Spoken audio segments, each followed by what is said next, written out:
কিছু কিছু সময় আছে মন খারাপের কারণ লাগে না, এমনি মন খারাপ থাকে। মাঝে মাঝে বিকালে ঘুমের থেকে উঠলে আমার এরকমটা হয়, মনটা খারাপ থাকে। তো নমস্কার সবাইকে, সবাই কেমন আছেন? আশা করছি সবাই অনেক অনেক ভালো আছেন। আমি সীমা দাস, আপনাদের দিদি ভালো।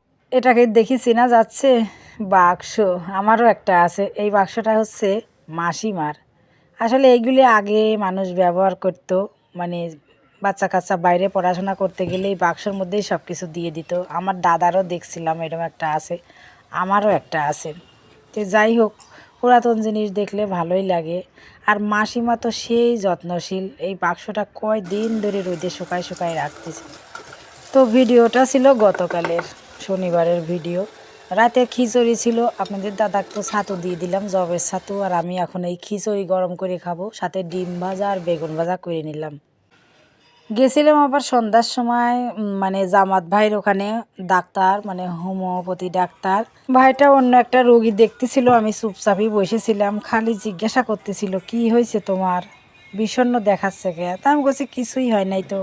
মন খারাপ না তো? বরের সাথে ঝগড়া হয়েছে না? তাও তো না। তাহলে কি বর দেরি করে বাসায় ফিরছে নাকি আসেই নাই? না তো, শনিবার বাসায় আছে। তো কিসের জন্য মন খারাপ? এতগুলি প্রশ্ন করার পর কিছু একটা তো উত্তর দেওয়াই লাগবে। তখন আমি আবার কইলাম আমার শরীরটা খারাপ। এই তো। আসলে কিছু কিছু সময় মন খারাপের কারণ লাগে না, মন এমনি খারাপ দেখায়, মনে হয় যে কত না দুঃখ আছে মনের মধ্যে। দুপুরে রান্না করছিলাম পাবদা মাছ, আলু বেগুন দিয়ে, কালো জিরা ফোড়ন দিয়ে। কালো জিরা ফোড়ন দিয়ে কোনোদিন খায়া দেখিনি, ভালোই লাগছিল।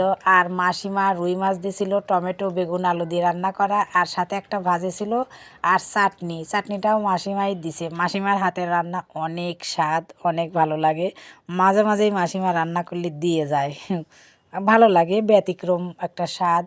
এই যে টমেটো দিয়ে রুই মাছ রান্না করছে, দিয়ে গেছে, দিয়ে দিলাম। আমিও এখন খাওয়া দাওয়া করে নেব, অনেকটাই বেলা হয়ে গেছে, মনে হয় 2:30টার মতো বাজে। এরপরেও অনেক কাজ আছে আমার। শুক্র শনিবার একটু ব্যস্ত বেশিই থাকি, কিসের জন্য কাজ মনে হয় বেশি বেশি মনে হয় ওই 2 দিন। খাওয়া দাওয়া করে আবার একটু ল্যাপের কভার লাগাবো, মানে কয়দিন ধরে লাগাবো লাগাবো করে অলসতা করে লাগানোই হচ্ছে না। আমি নিজে হাতে বানাবো, মানে ল্যাপের কভারটা ছিঁড়ে গেছে গত বছরই। তো ঘরে আলমারিতে অনেকগুলি বাবার ধুতি ছিল, তো আলমারি পরিষ্কার করতে যা দেখি ধুতি দুটি নষ্ট হয়ে গেছে, কীরকম একটা স্পট পড়ে গেছে। তো ভাবলাম এই ধুতি 2খান দিয়েই ল্যাপের কভার লাগাই দেব। তাই এই যে নিয়ে বসে গেছিলাম বিকালে কভার লাগানোর জন্যে।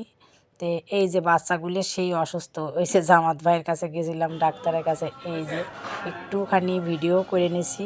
তো সবাই ভালো থাকবেন, সুস্থ থাকবেন, পরবর্তী ভিডিওতে আবার কথা হবে নি।